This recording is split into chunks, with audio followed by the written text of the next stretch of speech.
Oi, pessoal, vamos dar início à apresentação do seminário de Rede Sem Fio da disciplina de Rede de Computadores. Apresentaremos as seções 6.3 e 6.4 do livro do Kuroz, começando pela 6.3, que aborda o padrão I3E 802.11, mais conhecido como Wi-Fi, que é uma das tecnologias mais importantes de rede de acesso na internet atualmente. Nesta sessão também apresentaremos a arquitetura das lãs Wi-Fi, a estrutura do quadro, o protocolo de acesso ao meio utilizado pelo padrão. Além disso, como ocorre a interconexão de lãs Wi-Fi com lãs Ethernet cabeadas. Bem, existe uma família do padrão 802.11 e nela está o padrão B, o A e o G. Mas também existem alguns mecanismos de modo duplo, como o AG, e até de modo triplo, como o ABG. Como podemos ver aqui na tabela, esses padrões possuem algumas diferenças na camada física. O padrão B tem uma taxa de dados de até 11 megabits por segundo e opera numa faixa de frequência de 2.4 a 2.45 GHz, competido aí por espectro com fornos micro-ondas e telefones que operam nessa mesma faixa de frequência. Já o padrão A consegue transmitir até 54 megabits por segundo, porém ele opera numa faixa de frequência bem mais alta e, como consequência, a distância de transmissão desse tipo de rede são bem mais curtas e elas sofrem mais com a propagação multivias. Temos também o padrão G, que opera na mesma faixa de frequência do padrão B, porém com as taxas de transmissão do padrão A, o que permite que os usuários desse tipo de rede tenham o melhor dos dois padrões anteriores. O bloco fundamental da arquitetura Wi-Fi é o Basic Service Set, que é composto por uma ou mais estações sem fio. Aqui a imagem ao lado apresenta os principais componentes da arquitetura e também mostra um AP em cada um dos BSS se conectando com um dispositivo de interconexão e este, por sua vez, os conectando à internet. E a imagem mais abaixo apresenta que estações sem fio podem se agrupar e formar uma rede ad hoc, que é uma rede sem controle central e sem conexão com o mundo exterior, ou seja, sem conexão com a internet. Nesse caso, a rede é formada por estações móveis que estão próximas umas das outras e tem a necessidade de se comunicar ou trocar informações. Já as redes que possuem o AP são chamadas de redes de infraestrutura, onde a infraestrutura significa o AP junto com a infraestrutura Ethernet cabeada que o conecta ao roteador. É importante ressaltar aqui que, atualmente, os APs normalmente são integrados a um roteador em redes residenciais. Então, eles são responsáveis por conectar essa rede residencial à internet. E ao instalar um AP, o administrador da rede deve designar ele um identificador, que é chamado de SSID, e um número de canal. Os canais o livro apresenta no contexto do 802.11b, que divide seu espectro de 2.4 a 2.45 GHz em 11 canais em diferentes frequências, como mostra aqui a imagem. Considerando isso, vamos imaginar uma situação interessante e que é bem comum, uma selva de Wi-Fi, ou seja, uma localização na qual uma estação sem fio recebe um sinal de 2 ou mais APs. Agora suponha que você entra nessa selva de Wi-Fi com seu dispositivo móvel em busca de acesso à internet sem fio. Para conseguir o acesso à internet, sua estação terá de se associar a exatamente uma das sub-redes, ou seja, um dos APs.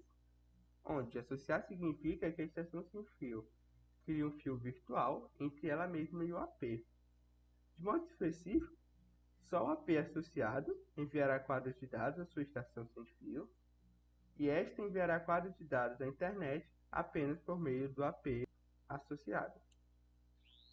E uma questão importante nessa situação é como a sua estação sem fio sabe quais APs estão dentro da selva, ou seja, quais APs estão em torno dela. Bem, ela pode utilizar dois métodos.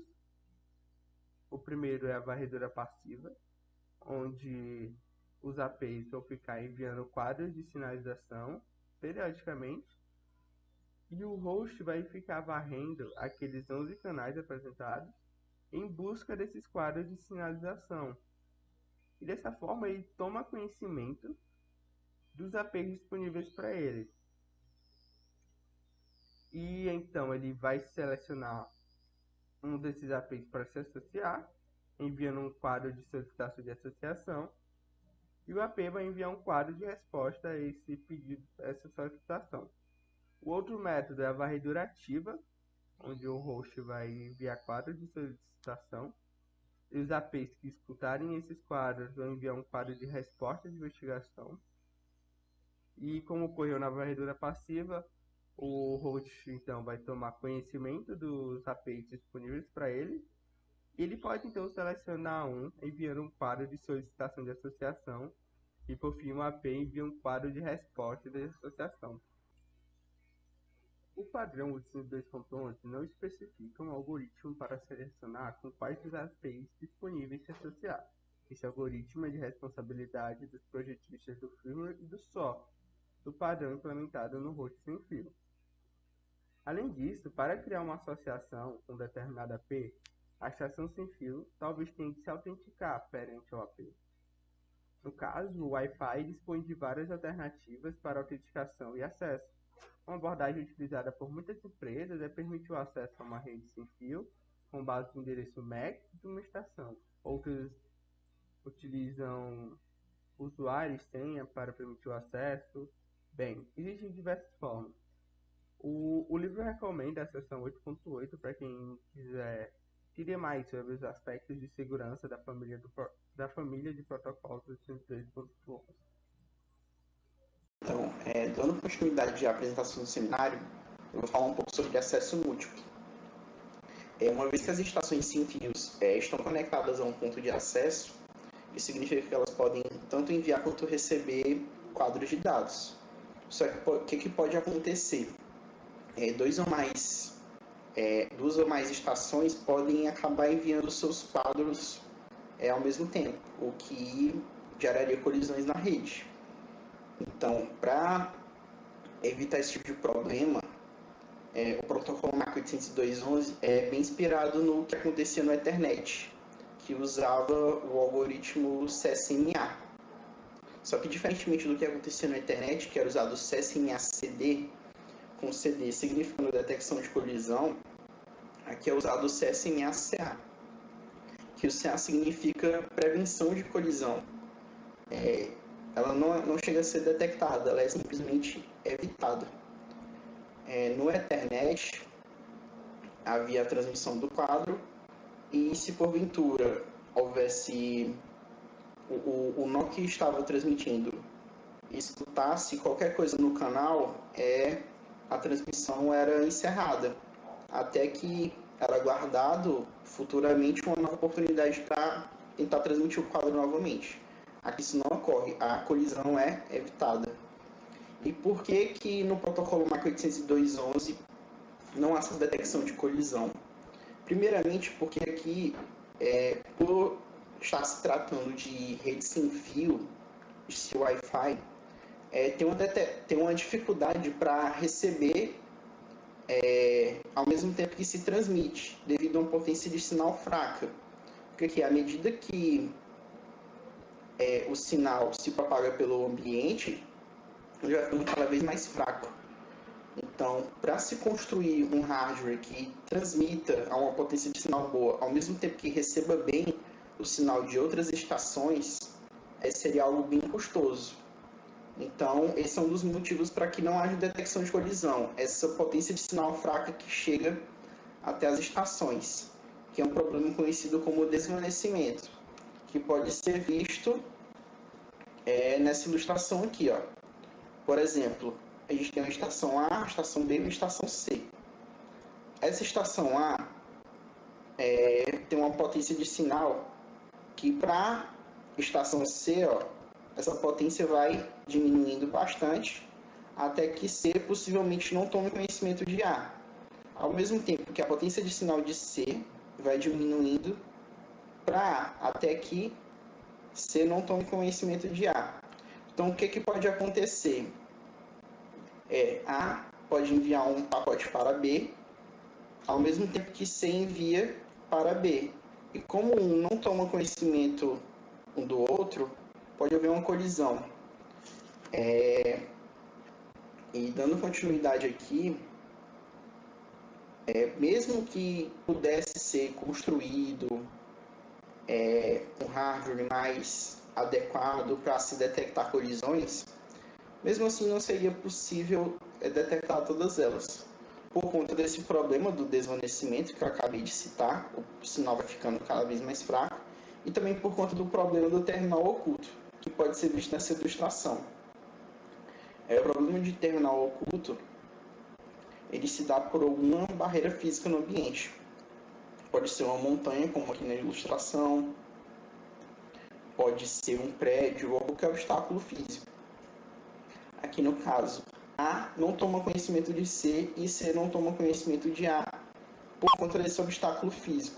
Então pode acontecer de os dois simultaneamente enviarem um quadro para a estação B e isso ocasionar uma colisão, porque um não tomou conhecimento do outro. Então essas são basicamente as razões de o protocolo MAC 802.11 não detectar colisões.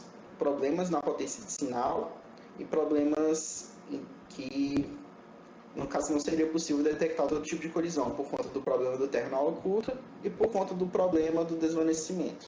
Falando agora sobre o algoritmo CSMA-CA, vamos falar primeiro do ponto de vista da estação transmissora.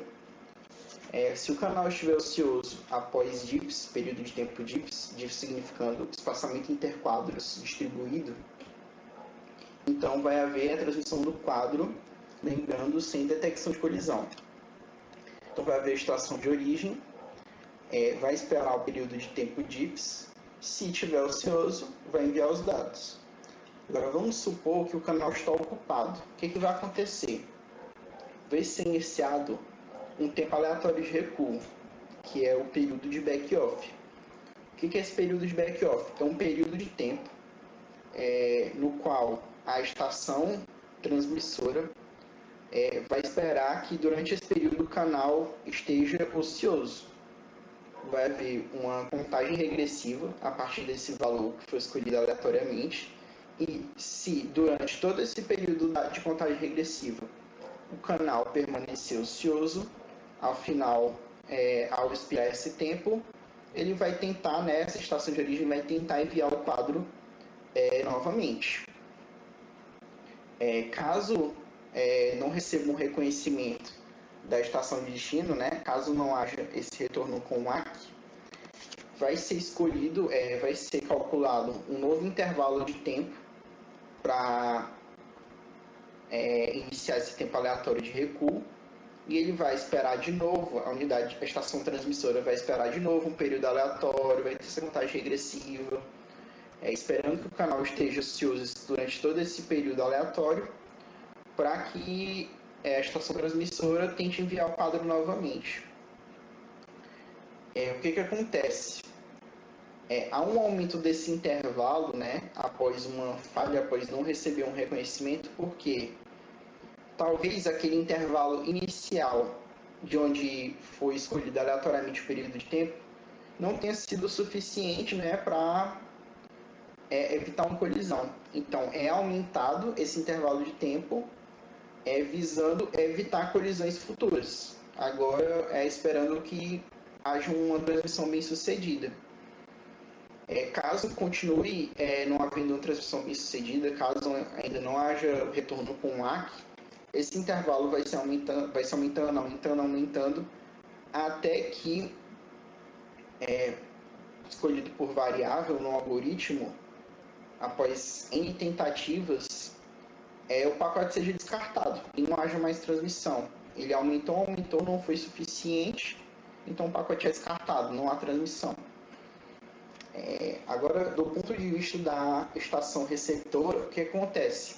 Se o quadro for realmente recebido, após um período de tempo CIFS, CIFS significando espaçamento curto interquadros, após esse período CIF, é enviado um AQ, um reconhecimento, para a estação de origem. Esse AQ é necessário devido ao problema do terminal oculto. É preciso que a estação de origem saiba se o pacote foi enviado com sucesso, né? Porque por conta de barreiras físicas, obstáculos físicos, né? Pode ser que haja algum problema na transmissão desse pacote. Então é importante que haja um AQ. Ainda falando sobre os mecanismos de prevenção de colisões que tem no protocolo MIC 802.11, é possível que a estação transmissora reserve o canal, ao invés de disputar aleatoriamente. Isso evita a colisão de quadros longos. O que acontece? Ao invés de enviar os quadros longos para o ponto de acesso, são enviados quadros de controle bem curtos, que são os RTS, que significam como uma solicitação de envio. Então, ao invés de enviar o quadro longo de primeira, é enviado um pedido para o ponto de acesso, um pedido de alocação de período de tempo. Seria um período de tempo em que não seria necessário disputar o meio, né, o canal, com outras estações.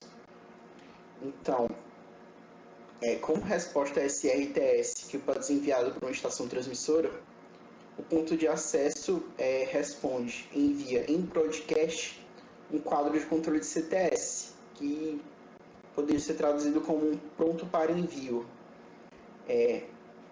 Esse quadro, que também é curto, ele é enviado em broadcast para a rede toda e significa para a estação transmissora que ela pode enviar seu quadro de dados.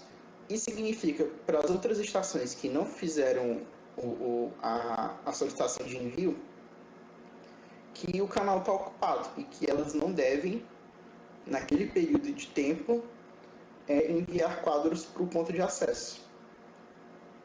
Qual é a vantagem de se fazer isso? A ideia aqui é evitar a colisão dos quadros longos. Fazendo dessa maneira, o que pode acontecer é a colisão entre RTS de estações distintas. Só que como esses RTS são quadros curtos, o período de tempo perdido por conta da colisão vai ser reduzido. É bem mais vantajoso, digamos assim, uma colisão de quadros de controle curtos do que quadros longos de dados. Então, fazendo isso, é possível evitar a colisão de quadros de dados, usando esses pequenos pacotes de reserva. Então, a transmissora envia um quadro de controle RTS curto para o ponto de acesso usando CSMA. Os RTS podem colidir um com o outro, mas como esses quadros são curtos, o desperdício de tempo seria menor. O ponto de acesso transmite em broadcast o quadro de controle de CTS em resposta ao RTS. Esse CTS é ouvido por todos os nós. Então, a transmissora vai poder enviar seu quadro de dados e as outras estações vão adiar suas transmissões, para que a estação que fez a solicitação de envio possa enviar sem a possibilidade de colisão. A ilustração do que eu acabei de explicar. Então, a origem vai esperar um período de tempo DIPS e vai enviar um quadro RTS para o ponto de acesso.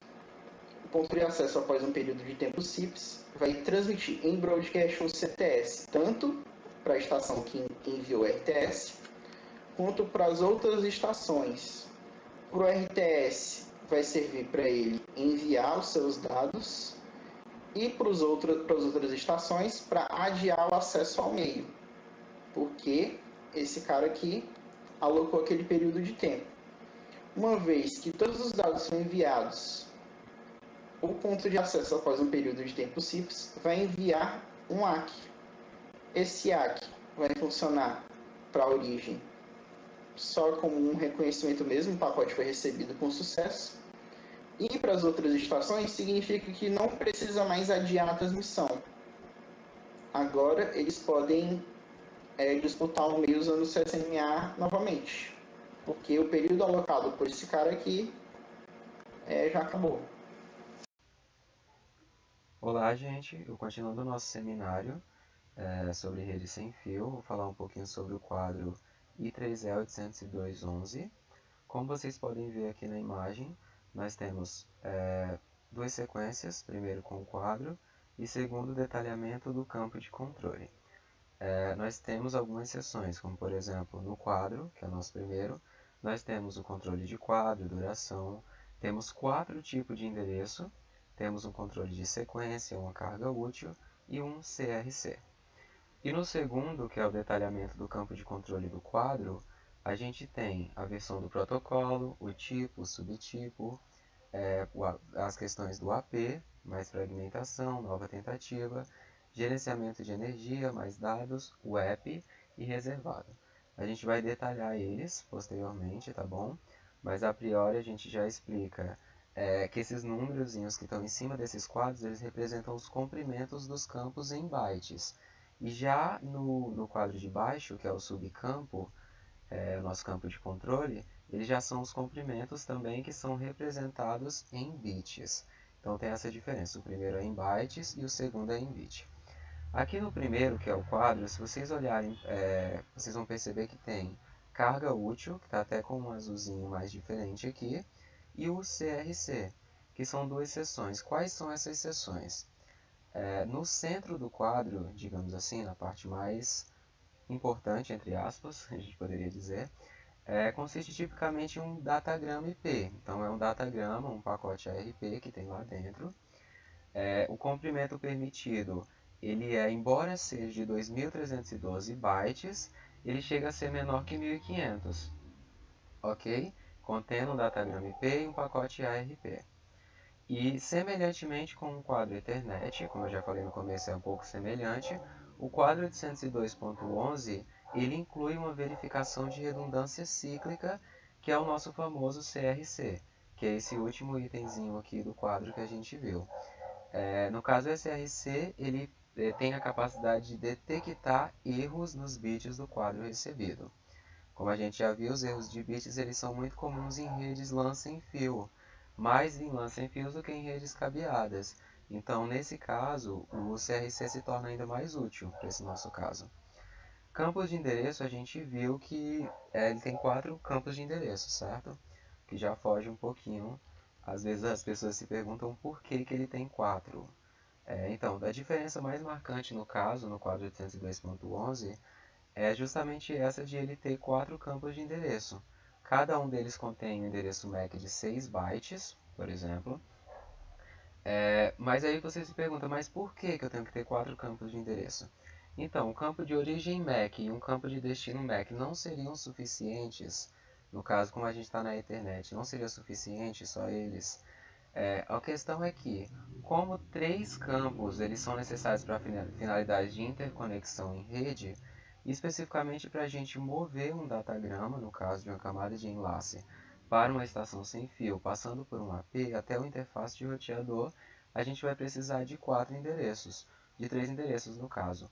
O quarto campo ele é usado quando os APs são encaminhados de uns aos outros em modo ad hoc.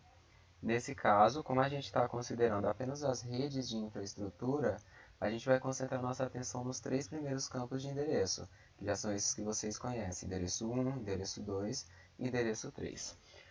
E o padrão do nosso quadro 802.11, ele também define campos da seguinte maneira. Endereço 2 é o endereço MAC da estação, que no caso ele transmite o quadro. Dessa maneira, uma estação sem fio, por exemplo, ela pode transmitir um quadro. O endereço MAC daquela estação vai ser inserido no campo de endereço 2. E de modo semelhante, se um app, por exemplo, transmitir o quadro, o endereço MAC do app vai ser inserido no campo 2. Outra consideração é que o endereço 1, no caso, ele é o endereço MAC da estação sem fio, e ele deve receber o quadro. Então sempre lembrem disso, ele recebe o quadro. E assim, nesse caso, se uma estação móvel sem fio, por exemplo, ela transmitir um quadro, o endereço 1 vai conter o endereço MAC do AP de destino. De maneira análoga, se a gente fazer uma semelhança com os outros endereços, se um AP, por exemplo, ele transmitir um quadro, o endereço 1 conterá o endereço MAC da estação de fio sem destino. E a nossa terceira consideração é que para a gente entender o endereço 3, que é o caso agora o terceiro, antes do controle de sequência, a gente tem que lembrar que o BSS, que é aquele que consiste na AP nas estações sem fio, eles fazem parte de uma subrede. Nesse caso, se conectam com outras subredes por meio de alguma interface de roteador, por exemplo, mas não necessariamente. E o endereço 3 também contém o endereço do MAC da interface desse respectivo roteador que vai fazer essa conexão, ok? Então, nesse contexto de endereço 3, de finalidade de endereço 3, a gente pode examinar, por exemplo, um modelo aqui. A gente tem um modelo, mobilidade na subrede, e a gente pode examinar esse exemplo de interconexão de rede nesse contexto, nessa figura que vocês estão vendo. Nessa figura a gente tem dois APs, cada um é responsável por certo número de estações sem fio. Cada AP tem uma conexão direta com um roteador que, por sua vez, ele vai se ligar com a internet global, ok? E sempre que, no caso, a gente tem que ter em mente que um AP é um dispositivo de camada de enlace. Então, no caso, sendo um dispositivo de camada de enlace, ele não, digamos, fala IP. Ele não se comunica, no caso, como uma fala, mas ele entende os endereços IP. Agora a gente vai considerar um datagrama, por exemplo, com a interface de roteador R1 para a estação sem fio do hospedeiro até das subredes nas quais esse roteador está conectado. Por exemplo, o roteador que conhece o endereço IP de H1, por exemplo, pelo endereço de destino de datagrama, utiliza uma ARP para determinar o endereço MAC do H1, exatamente como aconteceria se em uma LAN internet comum, por exemplo. E após obter o endereço, a interface do roteador vai encapsular o datagrama em um quadro Ethernet, por exemplo. O campo de endereço de origem desse quadro vai conter o endereço MAC de R1 e o campo de endereço de destino também vai conter o MAC de H1. Quando o quadro Ethernet, por exemplo, ele chega no AP, ele vai ser convertido em Internet 802.3 para um quadro de 802.11, que é o nosso atual, antes de ser transmitido para o canal sem fio. O AP, nesse caso, ele vai preencher o endereço 1 e o endereço 2 com o endereço MAC de H1 e o seu próprio endereço MAC, por exemplo, da maneira que ele já vem descrito quando ele chega lá. E para o endereço 3, o AP vai inserir um endereço de roteador que enviou o datagrama para a subrede. Nesse caso, considerando o que acontece com a estação sem fio H1, por exemplo, respondendo à movimentação do datagrama de H1 para R1, digamos assim, H1 cria um quadro de 802.1, digamos assim, e esse quadro ele vai ser preenchido com os endereços de 1 e 2, nos endereços do MAC AP e com o endereço do H1, ok? Então, para a gente ampliar a faixa física de uma LAN, falando agora sobre modalidade na mesma subrede, sem fio, empresas e universidades elas frequentemente distribuem vários BSS dentro da mesma subrede IP. Isso, no caso, levanta uma questão de mobilidade entre os BSS, como estações sem fio passam imperceptivelmente de um BSS para outro, enquanto elas mantêm sessões TCP em curso. Seria uma pergunta. Então, no caso, a gente vai examinar um exemplo específico de mobilidade entre BSS na mesma subrede. A figura 6.15, que é essa figura aqui que foi extraída do livro do Kuroshi, como vocês podem ver. A gente tem aqui BSS1, BSS2. Ela mostra, no caso, dois BSS interconectados e um hospedeiro. O H1, que é o que se move entre o BSS1 e o BSS2. Nesse exemplo, o dispositivo de interconexão entre os dois BSS não chega a ser um roteador, não exatamente. Todas essas estações, no caso, os dois BSS, incluindo os APs, por exemplo, eles pertencem a uma mesma subrede IP. Nesse caso, quando o H1 se move de BSS1 para BSS2, ele pode manter seu H1, no caso seu endereço IP, e todas as suas conexões TCP em curso. Se o dispositivo de interconexão, no caso, se ele for um roteador, como eu falei, não necessariamente ele deve ser um roteador, mas se ele for um roteador, então nesse caso ele seria rompido, como a consequência seria finalizada qualquer conexão TCP em curso em H1. Então a gente vai ver um pouquinho disso mais na frente ao longo do seminário. Isso, no caso, resolve o problema de transferência de ponto de vista do hospedeiro e do AP. Mas aí você se pergunta, e quanto ao comutador? Como seria possível, no caso, saber que o hospedeiro se locomoveu de um AP a outro? Talvez, no caso, você esteja se perguntando isso, e nesse exemplo que a gente viu, a gente já vê que essa característica de autoaprendizagem, ela funciona bem para movimentações ocasionais. No caso, por exemplo, quando um profissional é transferido de um departamento para outro, por exemplo, nesse caso os comutadores eles não são projetados para suportar usuários com um alto grau de mobilidade. Quem quiser manter, por exemplo, conexões TCP enquanto movimentam os BSS ao mesmo tempo, para avaliar esse problema a gente tem que levar em conta a movimentação, o registro que tem no comutador na tabela, no caso, e o repasse que é vinculado ao endereço MAC de H1. Cerca dos recursos avançados no padrão 802.11, nós temos a adaptação da taxa 802.11, que nada mais é do que uma capacidade de adaptação da taxa através de investigações das características atuais ou recentes do canal. E como funciona essa adaptação? O nó envia 2 quadros seguidos e sem recebimento de confirmação, que no caso significa que há erros de bit no canal. E então ocorre o downgrade da taxa de transmissão, que é quando ela cai para uma taxa abaixo da taxa atual. E no caso do nó enviar 10 quadros seguidos e com recebimento de confirmação destes, ou então quando o término da contagem de um temporizador, que é iniciado assim que ocorre o primeiro downgrade da taxa, ocorre o upgrade da taxa de transmissão, que é quando ele vai para uma taxa acima da taxa atual. E isso é análogo a uma criança pedindo doces aos pais, que no caso ela vai pedindo doces, pedindo, até que o momento que o pai diz chega. Então é cessado esses doces da criança e ela espera um momento oportuno para pedir novamente. O recurso de gerenciamento de energia permite que os nós reduzam o tempo de suas funções, de percepção, transmissão, recebimento e de outros circuitos que fazem o sistema funcionar. E como funciona o gerenciamento de energia? O nó indica ao AP que entrará no modo de dormir, ajustando o bit de gerenciamento de energia no cabeçalho do quadro, né, para 1. E o temporizador é ativado no nó para acordar antes de um AP dar seus quadros de finalização. E esse envio ocorre a cada 100 milissegundos. E assim que o AP fica sabendo que o nó vai dormir, o AP não enviará os quadros que são destinados para aquele nó e os armazena no buffer até a transmissão posterior. E o nó acordará após o AP enviar um quadro de finalização contendo uma relação de nós que possuam quadros armazenados. E esse wake up, assim, podemos dizer, leva em torno de 250 microsegundos. E se não houver mais quadros mantidos no buffer, o nó pode voltar a dormir. O padrão Wi-Fi 802.11 é voltado para a comunicação entre aparelhos separados por até 100 metros.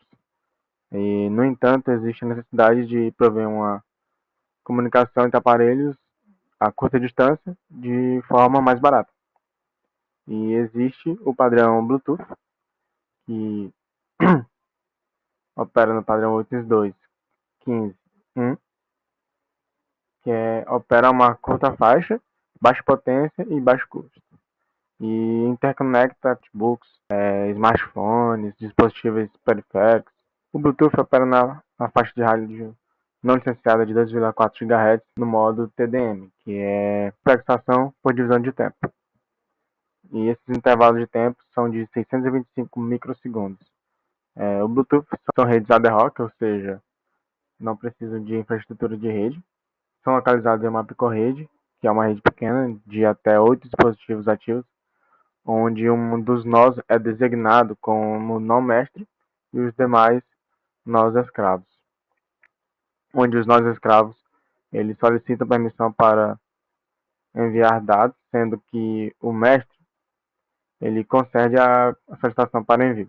Com o surgimento e avanço da internet das coisas, vários aparelhos utilizam sensores de proximidade, temperatura, iluminação, dispositivos de segurança, que trabalham com menos potência, utilizam menor taxa de dados e menor ciclo de trabalho do Bluetooth. O Zigbee é definido para trabalhar em taxas de canal de 20, 40, 100 e 250 kilobits por segundo. E eles podem ser de dois tipos. Dispositivos de função reduzida, semelhante aos nós escravos no Bluetooth, e os dispositivos de função completa, que se assemelham aos nós mestres do Bluetooth. Além disso, podem ser configurados em uma rede de malha, na qual eles direcionam dados entre si. Bem, vamos falar sobre acesso celular à internet. Para começar, a gente vai falar sobre a arquitetura das redes celulares, os componentes da arquitetura na rede celular. Na arquitetura, o padrão mais utilizado é o GSM, que foi um padrão europeu desenvolvido na década de 80 por causa da necessidade de um sistema digital para substituir os sistemas analógicos da época. Essa arquitetura é subdividida em duas camadas, o núcleo da rede e o Base Station System, no caso a BSS. Mas primeiro vamos explicar o que é o termo celular. Ele refere-se ao fato de que uma área geográfica é dividida em várias áreas de cobertura geográficas conhecidas como células, ilustradas como hexágonos nas figuras do slide. Assim como qualquer outro padrão ou protocolo, o GSM possui sua nomenclatura específica. Vamos falar sobre alguns deles. Para começar, vamos falar da BSS, que é a camada que cuida do acesso do usuário à rede. É através dessa camada que o usuário se conecta para poder realizar a comutação de voz ou dados. Os nós que compõem a BSS são responsáveis pela conectividade entre a central e o terminal móvel. São eles o Base Transceiver Station, a BTS, e o Base Station Controller, que é a BSC. Cada célula dessa área que falei anteriormente contém uma estação base de transceptor, o BTS, que transmite e recebe sinais de estações móveis dentro de sua célula. A área de cobertura de uma célula depende de muitos fatores, incluindo potência da BTS, potência de transmissão de transmissão de aparelhos do usuário, obstáculos na célula, como prédios, e alturas de antenas da estação base. Embora a figura à esquerda mostra cada célula como uma BTS posicionada no seu meio, hoje muitos sistemas posicionam a BTS em pontos de intersecção de 3 células, de modo que uma única BTS com antenas direcionais possa atender a 3 células, mas em resumo, a função da BTS é prover a conexão de rádio para a estação móvel, no caso celular, e ela é composta basicamente de rádios, transmissores, receptores TRX, processador de sinal, equipamentos de controle, antena e feeder cables. A BSC, como seu próprio nome diz, é a controladora das BTS.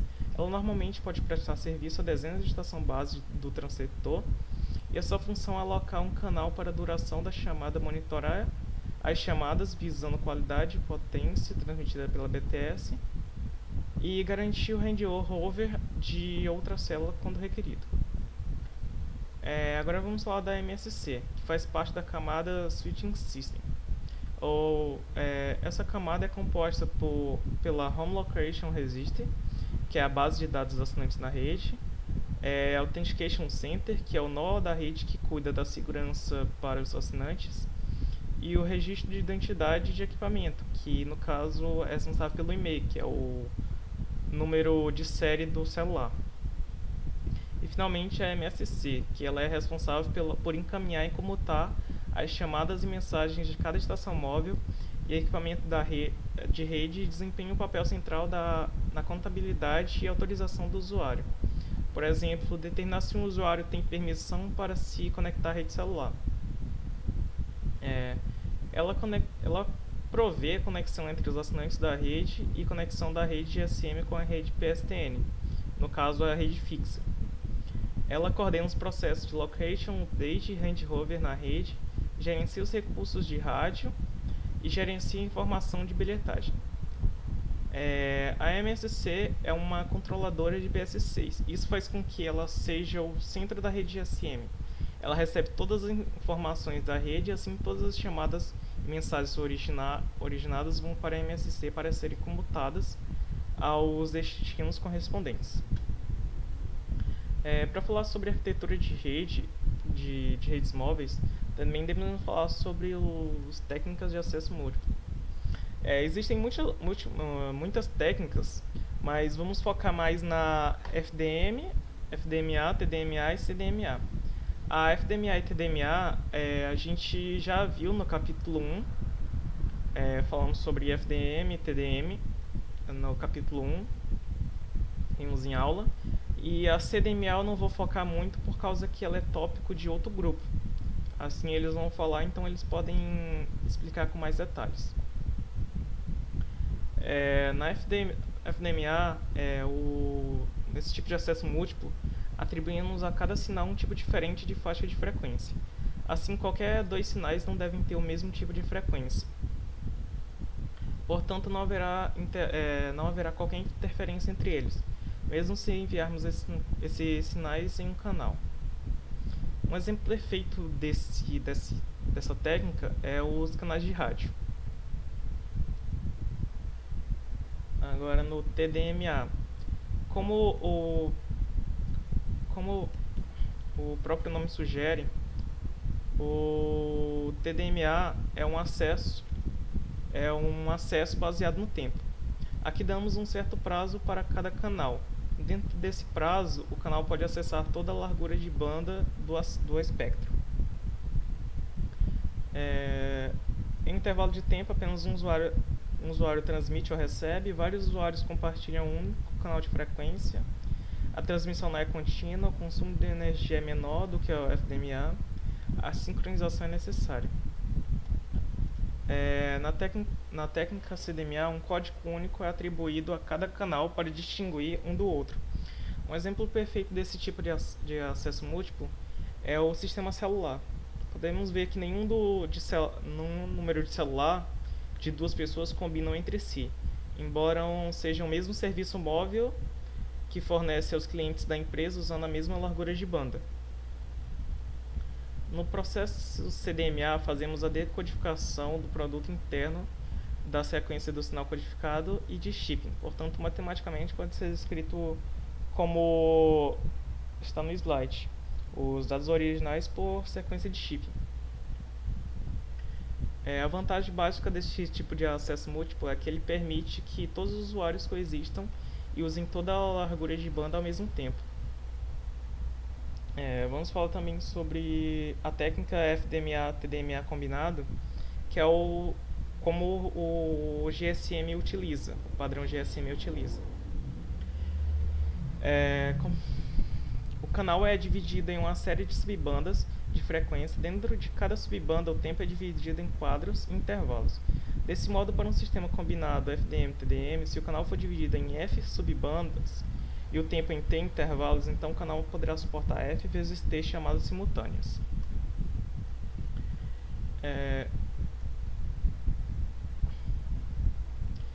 Quando as pessoas falam sobre tecnologia celular, em geral classificam como pertencendo a uma das diversas gerações.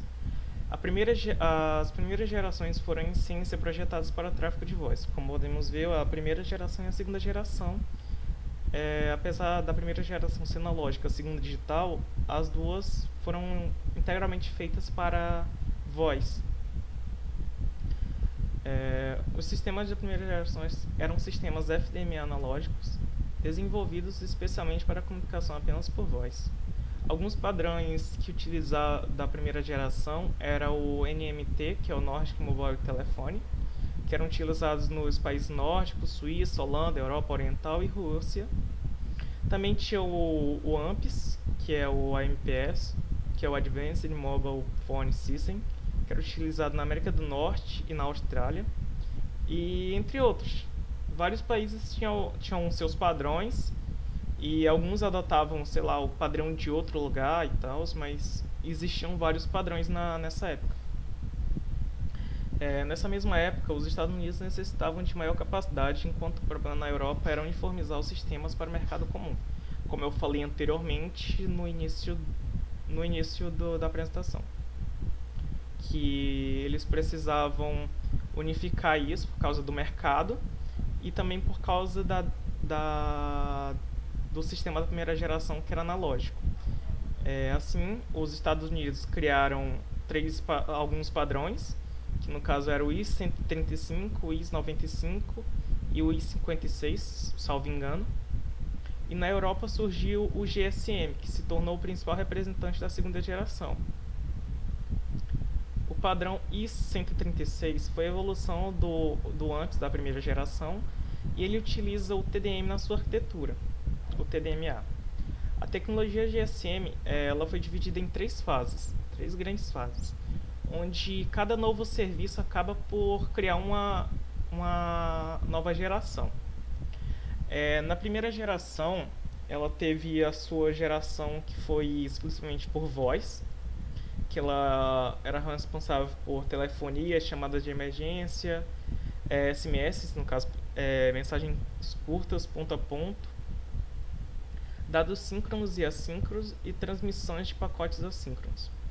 Na segunda fase, ela teve como destaque as mensagens de texto, no caso, serviços de e-mail, voz a meia taxa, que no caso eles ampliavam o número de usuários, abrindo mão de uma certa parcela da qualidade de voz. Eles também tiveram melhorias no SMS, teve os serviços de dados como informações sobre tempo, clima, esportes, entre outros. Ela também teve transmissão síncrona e dedicada de pacotes. Teve alguns serviços adicionais, como identificador de chamada restrita e teleconferência. E já na fase 3 tivemos a introdução do transmissões de dados. Ela introduziu o serviço de dados por pacotes em altas taxas de transmissão, no caso o GPRS, que vamos falar posteriormente. O padrão IS-95 foi o primeiro padrão digital baseado em CDMA e teve como pioneiro a empresa Qualcomm. A atual nomenclatura utilizada para o IS-95 é a CDMA-ON. O GPRS, no caso, como eu falei anteriormente, é a evolução do GSM. A rede se caracteriza pelo sinal digital e é utilizada principalmente para conversão por telefones celulares, no caso a rede GSM. Porém, em relação ao uso de internet móvel, acabou ficando muito defasada. A GSM ela não foi feita logo de início para a transmissão de dados, apenas por voz. Os projetistas não estavam esperando isso. E nesse contexto que a rede a GPRS surge para melhorar o acesso à internet em dispositivos conectados na rede de telefonia celular.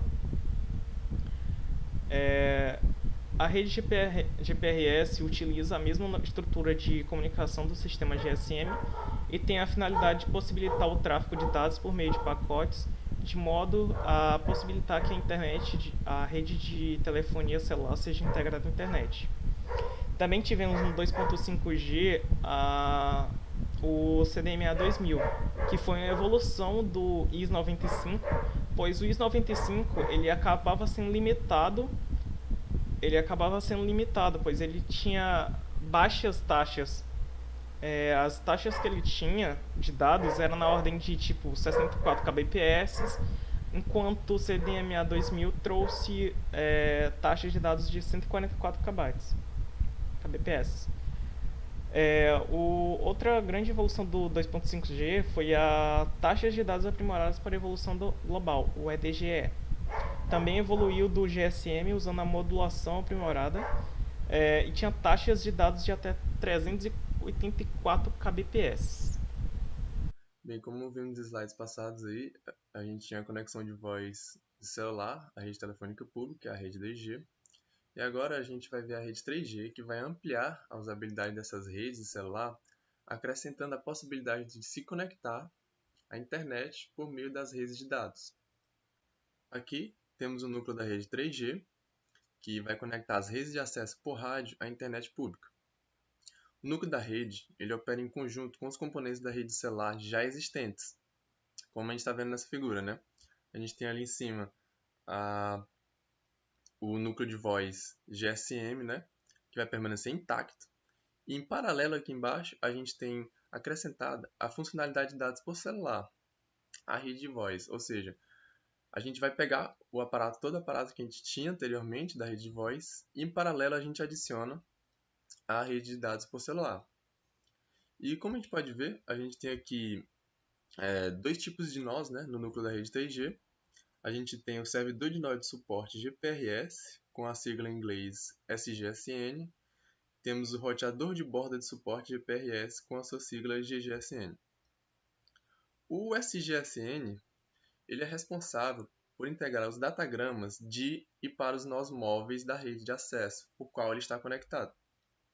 Ele vai interagir com a central de comutação de unidade móvel, né, o MSC, e vai oferecer a autorização e a transferência dos usuários entre as estações base. Nessa transferência, basicamente, ele vai manter as informações de local, né, ou seja, vai manter as informações daquelas células sobre os nós móveis ativos.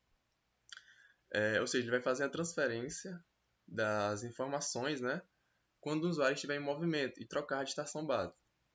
Além disso, o SGSN, ele que vai realizar o repasse, né, dos datagramas entre os nós móveis e um GGSN. Já o GGSN, ele atua basicamente como um roteador de borda. Como a gente pode ver aqui, né, na imagem, ele tem várias conexões, ou seja, ele conecta vários SGSNs à internet maior. Basicamente, ele é a última infraestrutura, né, da rede 3G que um datagrama originado em um nó móvel encontra antes de entrar na internet. E o funcionamento dele é basicamente como qualquer outro roteador de borda que a gente já viu anteriormente aqui na matéria. Chegando à borda sem fio do 3G, temos aqui no slide toda a arquitetura 3G exposta. Nessa arquitetura, nós temos o RNC, que é o controlador de rede de rádio, que em geral ele vai controlar várias estações base transceptores de célula, semelhante às estações base que a gente tinha nos sistemas 2G. O RNC ele se conecta à rede de voz de celular através de comutação de circuitos via o MSC. Ele vai se conectar à internet por comutação de pacotes via SGSN, como a gente viu anteriormente. Ou seja, ele vai operar tanto com comutação de circuitos como comutação de pacotes. Como a gente tinha dito anteriormente, as duas trabalhando em paralelo. E embora os dois serviços, embora esses serviços do 3G utilizem núcleos de redes diferentes, eles vão compartilhar uma rede comum de acesso por rádio do primeiro ao último salto. Também, uma mudança significativa no 3G em relação às redes 2G é que, em vez de usar o método de divisão por frequência e divisão por tempo do GSM, no 3G vamos ter uma técnica denominada CDMA dentro de intervalos TDMA. Quem não lembra ou não sabe, o CDMA é que cada chamada vai ter um código único que vai se espalhar por todas as frequências disponíveis no sistema.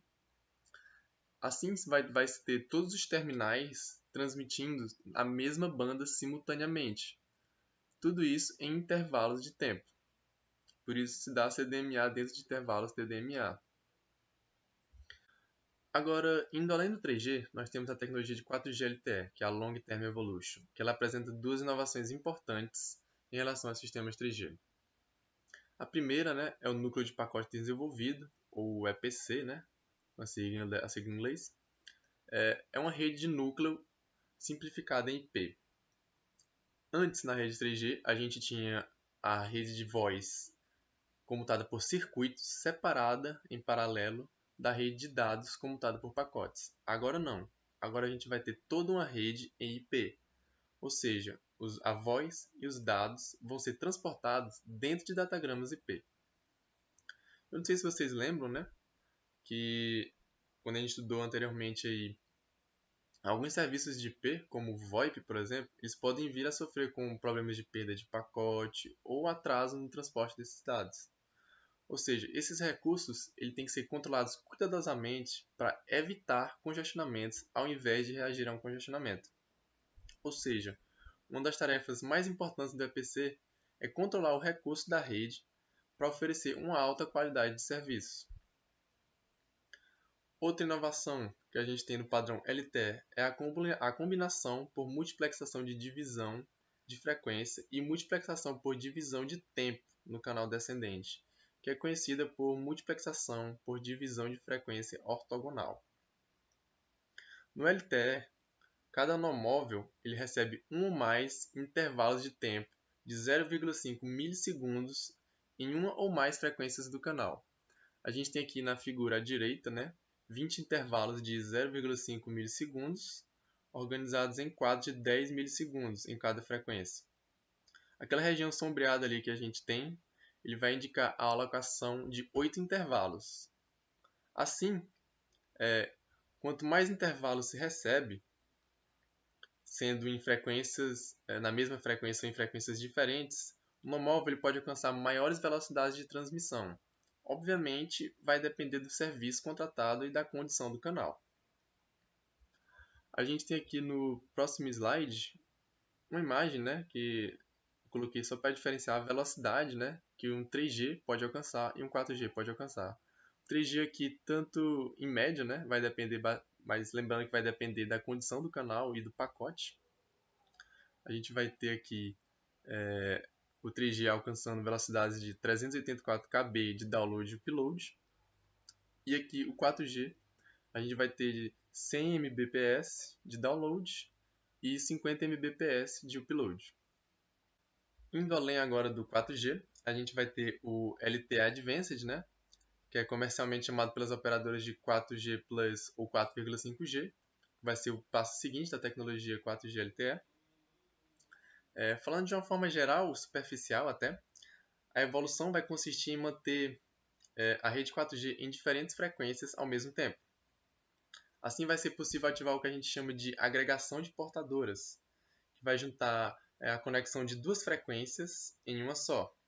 Isso é bom porque vai aumentar a capacidade do espectro disponível e vai otimizar a rede, permitindo assim uma maior velocidade de acesso nos dispositivos que estão utilizando esse serviço.